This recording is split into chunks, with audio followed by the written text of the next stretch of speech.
अनारशाचं पीठ बिघडल्यानंतर कसं दुरुस्त करायचं अजिबात वाया न जाऊ देता. तर मंडळी बघा, अनारशाचं पीठ बिघडलं आणि त्यानंतर कसे छान नादर अनारसे झाले. तर बघा, ह्या पद्धतीने अनारशाचं पीठ बिघडलं होतं. असं चमच्यात घेतलं की बेसनाच्या घोळासारखं पडत होतं खाली. त्यातून कसं पीठ दुरुस्त केलं आणि अनारशाचं पीठ बिघडण्यास कोणची कारणं आहे ते सुद्धा मी आजच्या व्हिडिओत तुम्हाला शेअर करणार आहे. तर नमस्कार मंडळी, मी ज्योती. तर इथं आहे ना, रेशनचा तांदूळ घेतलेला आहे. तांदूळ स्वच्छ निवडून घेतलेला आहे आणि माप बघा वाटीचं. इथंच आपले अनारशाचं पीठ बिघडण्याचं कारण आहे मेन म्हणजे. तर 4 वाटी तांदूळ घेतले, पण तांदूळ अगदी सपाट वाटीला सुद्धा काही कमी आल्यात वाट्या. असे तांदूळ घेतले आपण 4 वाट्या मोजून.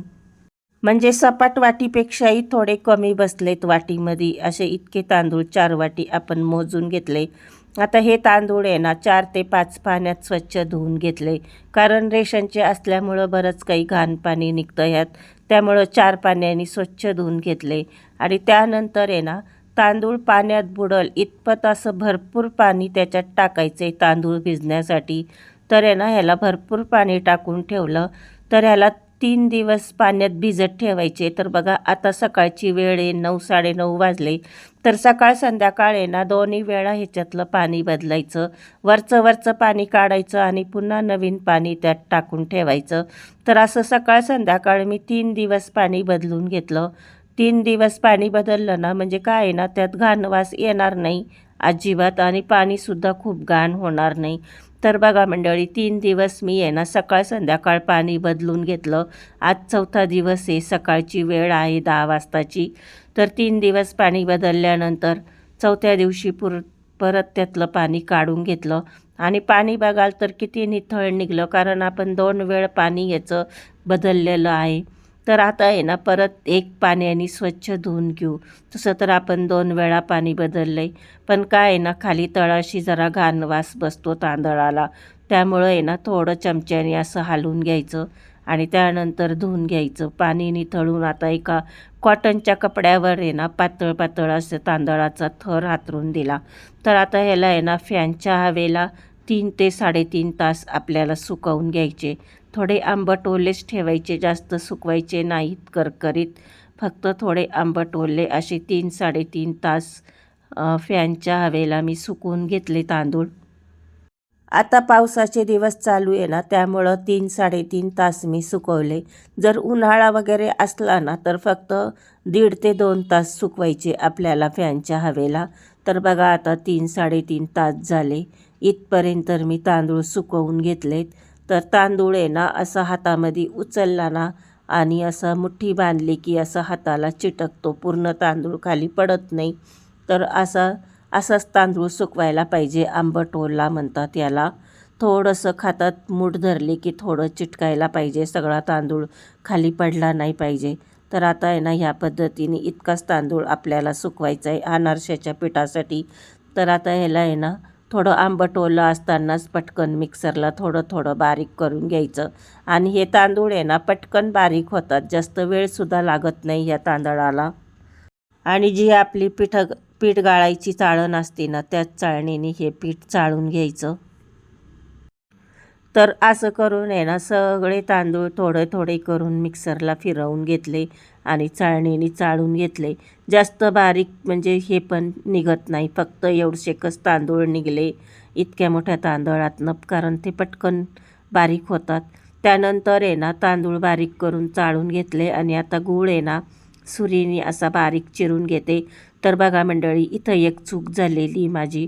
गूळ आहे ना, एकदम भरून दाबून घेतलेला आहे. अशी वाटीमध्ये गूळ दाबून भरलेला आहे मी. तर आपण तांदूळ आहे ना, सपाट वाटीला सुद्धा कमीच बसला होता आपला. तर इथं आहे ना, जवळजवळ एका वाटीमध्ये 1.5 वाटी गूळ बसल इतपत मी वाटीत म्हणजे दाबून गूळ भरलेला आहे. तर 4 वाटी तांदळासाठी मी 3 वाटी दाबून असा गूळ भरून घेतला. 1.5 पट गूळ पडलेला आहे त्याच्यामुळं. तर इथंच आपले अनारसे बिघडले होते. तांदळाचं माप आणि गुळाचं माप थोडं मागं पुढं झाल्यामुळं हे अनारसे बिघडले होते माझे. पण जरी बिघडलं ना तर त्याला दुरुस्त केलं आपण. आणि गूळ टाकल्यानंतर आहे ना थोडंसं हलक्या हाताने त्याला मिक्स करून घेतलं आणि त्यानंतर आहे ना थोडं थोडं मिक्सरला बारीक केलं. तर मिक्सरला बारीक पण कसं करायचं ना मंडळी, फक्त 2 ते 3 सेकंदच फिरवायचं. यापेक्षा जास्त फिरवलं ना तर जसा बेसनाचा घोळ तयार होतो ना अगदी तसंच पीठ तयार झालं असतं. त्याच्यात माझ्या लक्षात आलं की आपण गूळ दाबून दाबून भरला वाटीनी, 1.5 पट गूळ जास्त पडला तांदळापेक्षा.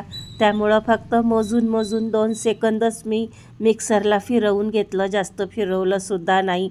तर असं करून आहे ना पूर्ण पीठ मी असं मिक्सरला बारीक करून घेतलं आणि पटकन त्याचा असा गोळा पण बनतो आहे बघा. म्हणजे आता 3 ते 4 दिवसानंतर ते पीठ किती पातळ होईल ते माझ्या लक्षात आलंच होतं. मग त्यानंतर आहे ना मी लागण तस जी प्रोसेस असती ना तीच प्रोसेस मी करत गेले. त्याचे असे पिठाचे गोळे करून घेतले आणि एक स्वच्छ कोरड्या डब्यामध्ये मी ते पॅक बंद झाकणाचा डबा घेतलेला आहे. त्याच्यामध्ये मी ते गोळे टाकून दिले. तर असे करून आहे ना पूर्ण लाडू बनवून घेतले पिठाचे. तर बघा शेवटचा लाडू बनवताना सुद्धा खाली पीठ किती आत्ताच ओलं व्हायला लागलं. तर 3 ते 4 दिवसामध्ये किती पीठ ओलं होईन त्याचा अंदाज आम्हाला आलाच होता सुरुवातीला. तर असे मी आता तर सध्या काय केलं ना पूर्ण गोळे बनवून ठेवून दिले. म्हणलं आता ह्याला 3 ते 4 दिवसानंतर बघू म्हटलं काय करायचं ह्याचं. आणि आज बघा गोळे करून ठेवल्यानंतरचा आज 4था डबा आहे. 4थ्या दिवसानंतर मी डबा उघडला. तो जो फेस आलेला दिसतो ना थोडा थोडा, तो पूर्ण गुळाचा फेस आलेला आहे. आणि इतका गूळ आपला जास्त झाला ना, जसं आपण अगदी बेसनाचा घोळ तयार करतो ना तसंच पीठ खाली पडायला लागलं. जसं म्हणजे इडलीला पीठ तयार करतो ना अगदी तसं इडलीच्या पिठासारखं आपलं अनारशाचं पीठ तयार झालं. तर याचा काय होणार ना, आता गोळासुद्धा होणार नाही. हातात पीठ घेतलं ना तर अनारसे थापायसाठी आपण गोळा उंडा बनवू ना, तो उंडासुद्धा जमणार नाही. त्यामुळं आता काय केलं ना, फक्त मी असं पीठ थोडंसं खालीवर करून घेतलं आणि आता टेन्शन अजिबात घ्यायचं नाही आपल्याला. कारण हे पीठ आहे ना फ्रीजच्या बाहेर पण महिनाभर टिकतं. महिन्याभरापेक्षा जास्त टिकवायचं असेल तर फ्रीजमध्ये ठेवून पण आपण टिकवू शकतो. तर आता हे पीठ आहे ना फ्रीजमध्ये ठेवल्यावर घट्ट होईल मंडळी, घट्ट होईल, पण त्याचा काही उपयोग होणार नाही. अनारसं थापून आपण जेव्हा अनारसं आपण तेलात टाकू ना तेव्हा ते अनारसं वितळून जाईल. त्यामुळं ह्याला फ्रीजमध्ये ठेवूनसुद्धा आपल्याला घट्ट करता येणार नाही. तर आता टेन्शन तर अजिबात घ्यायचं नाही. झाकण लावून डबा ठेवून दिला तसाच. त्यानंतर आहे ना मी पुन्हा 4 ते 5 वाटी तांदूळ घेतले आणि फक्त रात्रभर पाण्यात भिजत ठेवले. 3 ते 4 पाण्याने स्वच्छ धुवून घेतले आणि रात्रभरासाठी पाण्यात भिजत ठेवले. सकाळी ते पाण्यातून काढले आणि दिवसभर असे फॅनखाली कोरडे करकरीत तांदूळ सुकवून घेतले. अजिबात हाताला मूठ बांधली ना तर हाताला चिटकतसुद्धा नाही. म्हणजे ओलसरपणा जो होता ना तो पूर्ण सुकवून घेतला मी फॅनच्या हवेला. अख्खा 1 दिवस आणि 1 रात्र मी फॅनच्या हवेला तांदूळ सुकवून घेतले मंडळी. एकदम कोरडे करकरीत तांदूळ सुकवले. त्यानंतर थोडे थोडे मिक्सरला बारीक केले आणि परत पिठाच्या चाळणीने चाळून घेतले. असं करून पूर्ण तांदूळ मी मिक्सरला बारीक करून चाळून घेतलेत. अगोदर आपण ओलसर तांदूळ बारीक केले होते, पण आता ह्या वेळेस आहे ना पूर्ण कोरडे करकरीत तांदूळ सुकवून मी हे केले. तर आता बघा हे पीठ आहे तसंच आहे, काहीच फरक नाही झाला 2 दिवसानंतरही.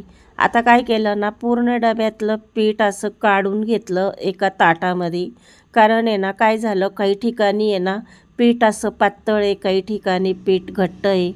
तर काही आपले जे गोळे बांधले होते ना आपण अगोदर लाडू केले होते ना, तर बघा कुठं पातळ आणि कुठं असं घट्ट आहे. ते जे आपण लाडू केले होतेत ना तर त्या लाडूमध्ये कुठंतरी गूळ कमी झाला असेल किंवा कुठंतरी जास्त झाला असेल. त्यामुळं ते पीठ असं झालं आणि पूर्ण ताटात काढून त्याचा एकजीव केला तर बघा किती पातळ पीठ तयार झालं. आणि मग एकजीव करून डब्यात भरलं, डब्यात पूर्ण भरून घेतलं आणि त्यानंतर पुन्हा एक दुसरं ताट घेतलं मी. तर त्या ताटामध्ये आहे ना थोडंसं पीठ काढून घेतलं अगोदर आणि आता थोडं थोडं लागन तसं पीठ आपण त्यात मिक्स करू, जे आता आपण मिक्सरला बारीक केलं ते. तर आहे ना जास्त घट्ट गोळा करायचा नाही. घट्ट गोळा केला तर मग गुळाचं प्रमाण कमी होईल, आपला अनारसा जमणार नाही. तर बघा हातात गोळा घेईल आणि उंडा करता येईल इथपर्यंतच मी घट्ट केलं. आणि जास्त हाताला पण जास्त म्हणजे असं हे करायचं नाही, कारण काय होईल ना, हाताच्या उष्णतेने पुन्हा ते पीठ पातळ होईल आपलं. त्यामुळं आल्हाद असा उंडा घ्यायचा आणि आदर हलक्या हाताने गोळा बनवायचा.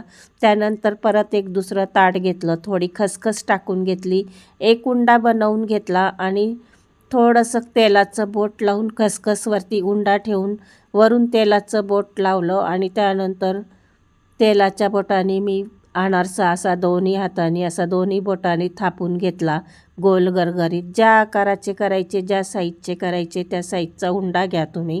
तर बघा आपण असं दुरुस्त केलं पीठ, अजिबात टेन्शन घेतलं नाही.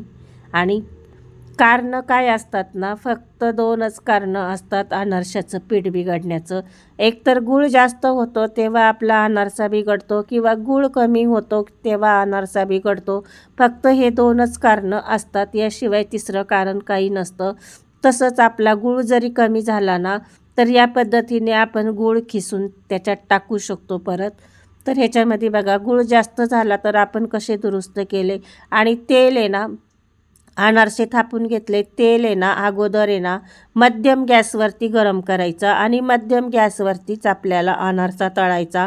तेल अजिबात कडक तापू नाही द्यायचं. तेल जर कडक तापवलं ना, तर मग अनारसा काय होईल ना, वरून लाल होईल, आतून कच्चा राहील. आणि तेलात अनारसा टाकला ना की जोपर्यंत अनारसा वर येत नाही तोपर्यंत त्याला अजिबात आपल्याला हात लावायचा नाही.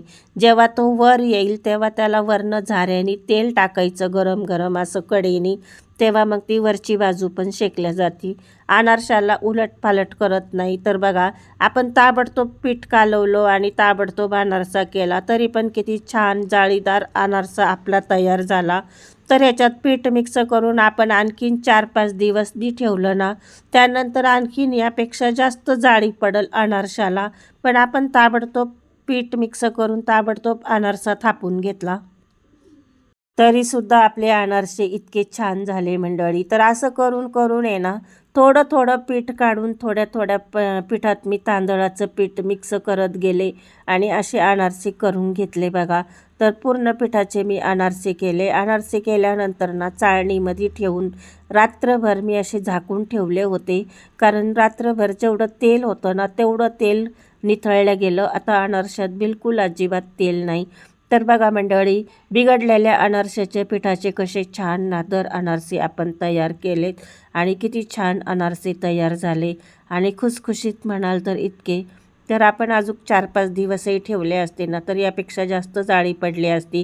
तर मंडळी, तुम्हाला रेसिपी आवडली असेल तर व्हिडिओला लाईक करा, चॅनलला सबस्क्राईब नक्की करा. तर बघा काही छान आपले अनारसे तयार झालेत मंडळी.